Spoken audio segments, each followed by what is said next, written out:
This is NC Spin, an unrehearsed discussion on issues of interest to North Carolinians. Now, here is your moderator, Tom Campbell. Welcome. You've heard and read the spin the media and the politicians have put on the issues of the day. To get the correct spin on what's going on in North Carolina, let's introduce you to our panel of experts. They include former Representative Gene Arnold from the County of Nash, Chris Fitzsimon from NC Policy Watch, organization just celebrated their 10th anniversary, Doug Raymond, political consultant from the eastern part of the state, and former Lieutenant Governor Dennis Wicker. Well, just before Thanksgiving, North Carolina learned that our unemployment rate dropped to 6.3%, the lowest level it's been since the Great Recession. Governor Pat McCrorys said North Carolina has now recovered all the jobs lost during the recession. We'll remain focused on long-term job creation because North Carolina will continue to attract people and businesses. We begin this program by asking Doug Raymond most of the media response to the news focused on whether or not we really had more people working than before the recession. We're still behind the U.S. unemployment rate and have many more residents that have come here since it. Help us put this story in perspective. Well, let me start with a disclaimer. If you spend a lot of time listening to this debate, you may be susceptible to motion sickness because nothing gets more spin than unemployment numbers. And it's fascinating how this has worked out. A year or so ago, when the president was trying to spin the unemployment rates, the Republicans were hammering, saying, well, you're not counting the people that have dropped off the rolls and you're not counting the people added to the workforce. Now we've got a Republican governor in Pat McCrorys who's trying to spin those numbers, and it's the Democrats that are using the same exact arguments. So there are very subjective numbers, but here's the key. What Governor McCrorys is saying about long-term job growth, that is his hardcore belief. That's not spin. He really looks at things at a much longer, long-range look. The second thing is what the unemployment numbers are just an economic indicator. Where you're really going to see growth in this economy is when the money people at the top get enough confidence in the economy, and this is national, not just North Carolina, to start reinvesting in the economy. They're only an indicator, but you can spin them any way you want, and that's what's happening right now from both sides. Well, that's a good point. Chris, over the last period of time, the last 7 years, we've gained 600,000 new residents in North Carolina. So when we look at the fact that we're back up to where the jobs were before the recession got started, we really haven't created many new jobs per se to keep up with this. That's right. We still have 440,000 more people who are not working because of all the people that have moved to North Carolina. Doug is right that spinning the numbers. I'm always amazed when I'm on panels with folks on the other side and they'll say, hasn't Pat McCrorys done a wonderful job? And I always say, you must be thrilled that President Obama has a national unemployment rate below 6%. Mitt Romney said when he was running for president, my goal after 4 years in office will be to have the national unemployment rate under 6%. Well, now it's 5.8, 2 years into President Obama's second term. Again, I'm not saying the national economy is doing wonderful. Mike Walden, who's a very conservative economist recently said he thought the news was mixed, and it is. And one of the things that's happened is income is down. Even the people who are working are making less than they made before the recession, which means they still don't have as much money to spend, to infuse into the economy, and to help the state's revenue picture. But Mike Walden, Dennis, did say that the economy has stabilized some in North Carolina. We may not be getting the growth that we had looked for, but we're a long way away from that 5.1% level that we were at when you left the Lieutenant Governor's office. Are we ever going to see those days again? I don't know. We left it in great shape. But let me tell you this. I keep tossing you the softballs, Wicker. Well, you did, and I wanted to hit the grand slam. Tom, I do think that it is mixed. I think Professor Walton is correct in what he said. But let me make this point. One of the things we don't talk about is how there's a maldistribution of accretive wealth in this state. You go to Wake County and it looks like everything is fine and all 8 cylinders are going. The unemployment rate here is like 5.1%. You go to my county of Lee County, 7.4. You go to Edgecombe, it's 10%. People still don't feel like this economy is where it needs to be. And until we solve the problem of how we don't have these 2 North Carolinas, we're going to continue to have this feeling among our people. Gene, that's been something that you've talked about for a long, long time, because down in Nash County, they've been having high unemployment rates for a long time. The job gains that we are seeing are not the kinds of job gains that are paying the salaries that are going to lift us out of this unemployment problem, because most of the jobs are coming in education, and there's some health care, but there's a lot of it in hospitality and leisure and so forth like that. They're not high-paying jobs. No, and that's all we have available. Unfortunately, we don't have the educated and skilled labor force to draw the kind of white-collar jobs that you need to bring up the standard of living. Those people, our Nash County lost 4 major industries. And what happens is when you lose those people that were making $75,000 or a little bit more, they were the ones who contributed to your art centers, to your museums, to all of the programs that helped educate kids, and we don't have those anymore. Well, the big question here, I mean, when we get started talking about the 2 North Carolinas, and I'm not so sure they're not 3 North Carolinas, but at least 2 anyway, the I-85 corridor, the east of I-95 and the far western part of the state. But I think the question that a lot of people want to know is, whose responsibility is this to help pull these people out? Doug, I think most folks have come around to the belief that government can't do this job, and it's not theirs to do. Yeah, exactly. I mean, as a conservative, that's what I believe. And a big picture thing, economics, and in 9th grade government and economics in North Carolina, they still learn about the business cycle. And when government gets involved in that business cycle, it tends to slow the unknown. I mean, you got to have some consortiums and partnerships, or what? Give us more infrastructure, right, and give us the ability to have a gas line that comes through so industry can locate there, and water, and I think that we can come out of it. And give us an educated workforce that's going to keep up with the skilled jobs that are coming into the state and are needed so badly to be filled. Until we start talking about the infrastructure and reinvesting in that, I think we're going to have a hard time pulling this out. I think you're going to see this to be a big topic in 2015. It's infrastructure and infrastructure improvement. Well, you can have additional video content from our website, ncspin.com, all during the week. Read and see the NC Spin perspectives only on this website or on NC Spin on Facebook. And by the way, we're tweeting at NC Spin Tweets. Balanced debate for the old North State. When we come back, we're going to talk about the immigration lawsuit. NC Spin will return after these messages. My name is Bernie Teal. Sunburst Farms has been in my family for over 35 years. Last year I had to do something I'd never done before. Destroy 10 acres of good squash. I wasn't able to find enough workers. The opportunity is there. American families are demanding locally grown vegetables, and I want to provide that to them. So please tell Congress that we need immigration reform now.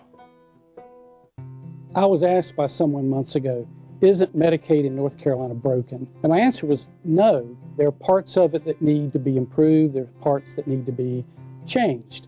But the whole system's not broken. There are a lot of things that are working very well. What is working well is that we have a physician-led, physician-guided team effort. It's built on the concept of physicians having medical homes, patients having medical homes. And that system that we've created in North Carolina has done wonderful work. It has saved money, it's improved quality, and we have data that demonstrates that. That's what we need to retain, that's what we need to build upon. We don't need to replace that. North Carolina's Family Physicians supports Medicaid reform that builds on our state's foundation of medical homes. OurNCHealthcare.com.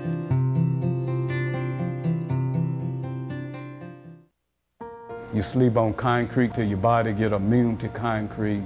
My mom got my brother and I up and said, come on, we're leaving. I became homeless in the beginning of this year. When I was about 4 or 5 years old, our house caught fire. I used to see my brother. If he see me, he'd turn and go the other direction. We did the only thing that we could think of, and we went to a Salvation Army shelter. You know, we don't have this, like, what's your background look like? We just say, what do you need? I remember the man from the Salvation Army coming down with a box of clothes. The Salvation Army officer bought my brother and I an ice cream cone. Last week, my brother walked up to me, and he just started a conversation. Today I've given my life to the Salvation Army because I remember what somebody did for me, my brother, and my mom over 30 years ago. The Salvation Army for me home means hope. Compassion. Family. Support.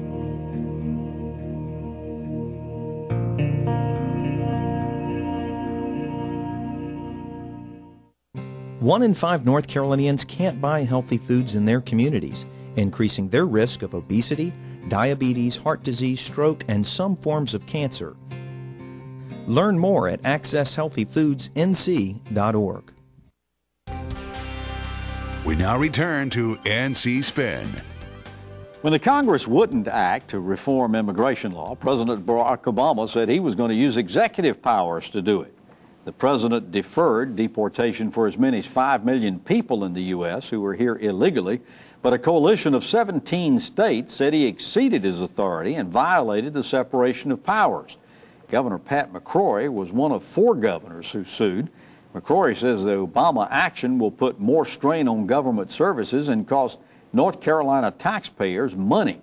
Attorney General Roy Cooper refused to join in his legal action. Gene Arnold, Lieutenant Governor Dan Forrest joined the lawsuit, saying while thousands of North Carolina citizens are unemployed and seeking a job, the president's plan will provide illegal immigrants with the work permits they need to compete against struggling North Carolina families. Is he correct in saying this? Absolutely. Most people believe that when you say illegal immigrants, that all they do is mow lawns. That's not true. They're in the blue-collar and some white-collar jobs that other North Carolinians could fulfill. Also, when you have the immigrants in our state, it's our law that we must give them medical assistance and free education. That's a very expensive issue for all. But just North being Carolina. here, they qualify for that. Well, Absolutely. it's not our law that gives them a free education. No, it's a federal court it's decision. federal court, and you have yes. to do that all over the country. It's the first thing. They're not eligible for the Affordable Care Act. They're not eligible for a lot of benefits. I was disappointed Governor McCrorys joined this lawsuit. The Federalist Society, which is one of the most conservative legal organizations in the United States with close ties to the Republican Party, the experts at the Federalist Society say they disagree with the policy, but the president has the constitutional authority to do it, just like Ronald Reagan had the constitutional authority to do it, and George W. Bush had the constitutional authority to do it, and both of them did it. In fact, President Bush's executive order didn't deport almost the same amount of people as President Obama's. This is hardly unprecedented, and I thought the most compelling argument the president makes is, you don't like this plan, pass an Immigration Reform Act, which we've been, and Republicans have been saying they want to do for 20 years. Well, and Chris, let me make a point here that both sides need to get real on this issue. As far as some adults need to come into the room. From the left, we have to recognize that by letting illegals come into this country and live in this country and take the benefits that Gene was talking about, not only is it just wrong because it's illegal, it's an insult for the people that came in here and went through the process legally. And we need to realize that there's a lot of, we always, when we're talking about this, we're thinking Mexican. I know a lot of Mexican people that work in this country, have been for years, have been paying taxes. They don't get any of those benefits, but they've done it legally. On the other side, though, from conservatives have to realize that we need to document these people, and document is not the slippery slope towards citizenship. We need to know who is in this country and have them documented. And I think conservatives are scared to death to document illegals because they think that's the first steps towards citizenship, and it's not.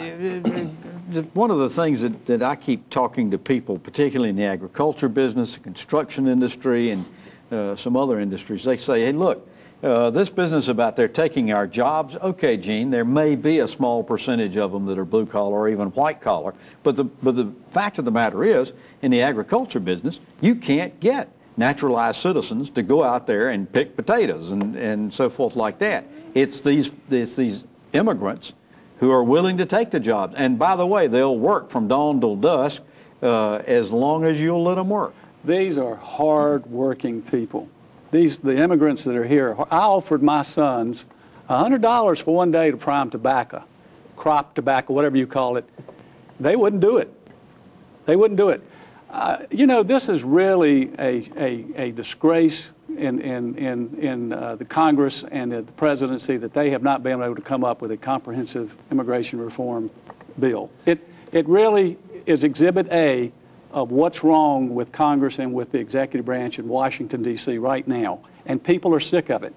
But to your point, Tom, remember, if we were to remove these people today, it would cripple our economy because they are working and they do produce. Farmers would be plowing crops under. Absolutely. Did any of y'all read Carter Wren's blog this past week on this subject? I thought it was absolutely hilarious. He says that the Congress and the President don't really disagree over much about what's going on here. He says that the Congress told the President to deport 11.3 million illegals or undocumented, but he only gave him funding to deport 400,000 of them. Now, Obama, on the other hand, turns around and says, okay, I'm going to get the hardened criminals, I'm going to get the people who are problems to us here in this United States, and then I'm going to make a way for those other people to be able to stay here. Well, the truth is, the Republicans aren't going to be willing to put the funding up to do that. And so Wren comes around to the point that both of them are really on the same side.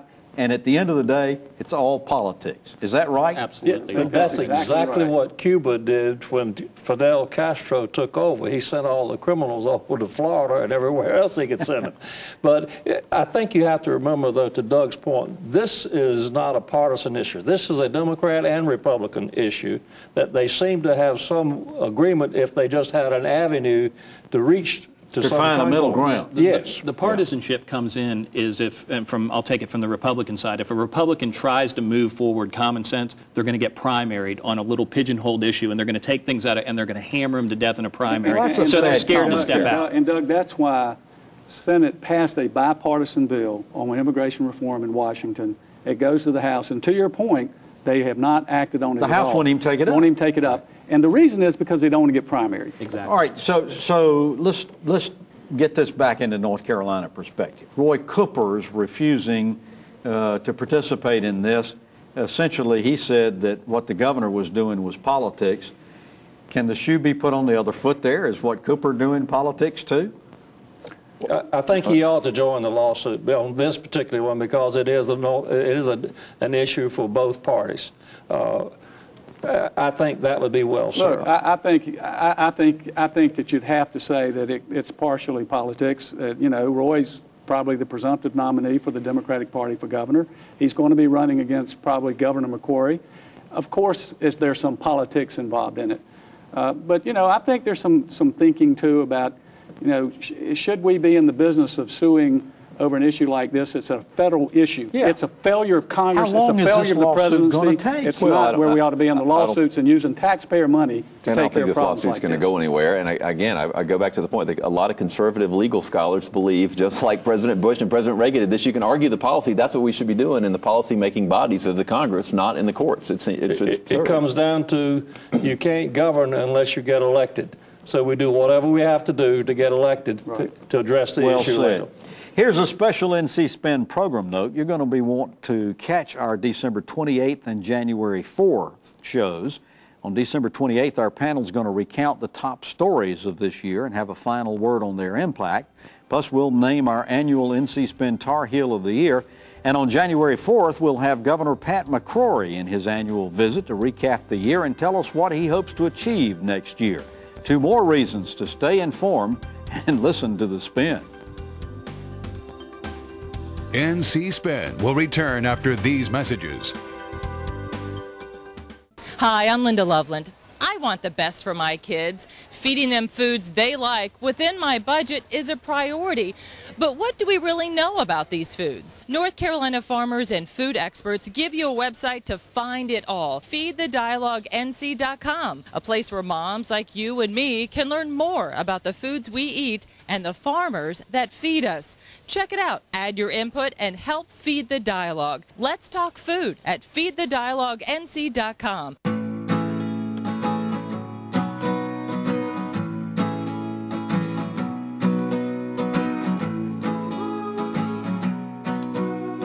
The best part about being a member of a Touchstone Energy Cooperative is that it's your Touchstone Energy Cooperative. Learn more about the power of your co-op membership at TogetherWeSave.com. North Carolina's Touchstone Energy Cooperatives, looking out for you. Do you love the history and art of North Carolina? Then you'll want a copy of Southport's Art Newton, a stunning 160-page coffee table book filled with the beautiful watercolors of coastal Carolina artist Art Newton. Southport's Art Newton was published by Southport native and noted North Carolinian Tommy Harrelson and is filled with brilliant paintings of the buildings, boats, and beaches of southeastern Carolina. Look for Southport's Art Newton at local bookstores across the state or purchase it online at Amazon. We now return to NC Spin. Earlier this year, Governor Pat McCrorys unveiled a 25-year transportation plan for our state. Well, last week he told us what projects he wanted to tackle. His priorities were designed to cut congestion, promote safety, and promote economic development. He says this plan puts the money where it's most needed and will stimulate jobs and growth. Dennis Wicker. Governor McCrorys listed the projects to be completed, but he still hadn't told us how he's going to pay for them. Now, we know gas taxes aren't going to get us there. You were part of state government for many, many years. What do you think? How do you think North Carolina is going to pay for these transportation needs? Well, I give the governor kudos for putting forth this proposal, and it's probably a much-needed proposal with specifics. There will not be a tax increase by this legislature. I think what he'll do is roll in that $1 billion idea into a general obligation bond, maybe some community college money and some other things, and put it to a vote of the people. I think that's the only thing he can get through the legislature. Anybody else have any ideas about this? I just know that in the legislature this is going to be a fascinating dynamic because those low gas prices mean that the tax revenue is down on the gas, and those people aren't bearing it. It's going into other things, which is going into the general fund coffer, so they're going to want to cross. Did he hurt himself, Gene, by listing what the projects? I mean, the people who aren't going to get projects, they're going to look over. They're not going to be happy about voting for bonds. That doesn't matter. He said in the very beginning of where he wanted the money to go, and it shouldn't take 25 years to pave the roads in Charlotte. Well, we're still going to. This is putting off another decision. We talked about the governor and other. I don't think he's looking particularly long term on a lot of things. We're not going to be able to fund our infrastructure needs unless we find a new funding mechanism. The gas tax is going down. It's not popular. They'll never raise it. Vehicle miles traveled, which sort of makes the most sense, which is what the gas tax was based on. I think a lot of people, policy analysts behind the scenes, think that's what to do, but that's a political suicide. But Dennis, very quickly to to your point, do you think we're going to roll in some other public infrastructure along with the transportation? I think they'll roll in some other public infrastructure needs, put it to a vote of the people, and I think they will space out the bonds. They don't have to issue them all at one time. Will people vote for it? He's going to have to make the case to the people on his own, go out there and sell it, if the legislature passes it. But I think they will if it's a vote of the people. All right. After these messages, we're going to ask the panel to tell us something we don't know. NC Spin is brought to you in part by the North Carolina Farm Bureau. The Farm Bureau and Agriculture. We keep North Carolina growing. Does your North Carolina business or organization have a story to tell? I'm Richard Campbell, and at Carolina Broadcasting and Publishing, we help tell stories that connect you to the people who will respond. We take the time to understand our clients' needs and what makes them unique. We craft their stories through the efficient use of words, images, and videos that resonate with their desired audience. We also know that a good story is incomplete without a call to action. On video, on air, online, and in print, from concept to final production, no one can help tell your story more effectively or affordably than we can. For special introductory offers, visit carolinabroadcasting.com or call 919-832-1416. Again, that's carolinabroadcasting.com. Let us help tell your story today.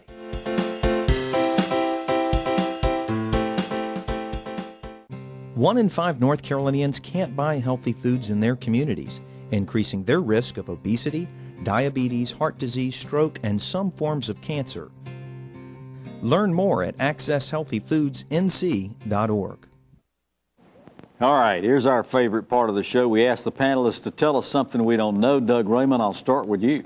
For those citizens out there that say, I want the state to operate on the same principles I do with my budget and small business, they're going to get their chance in 2015 with the zero-based budget. It hasn't been talked about a lot, but this could be a really big issue in the way the budget is done this year to go to zero-based budgeting, and I think folks are going to like it. Wow. Good announcement. All right, Dennis, tell us something we don't know.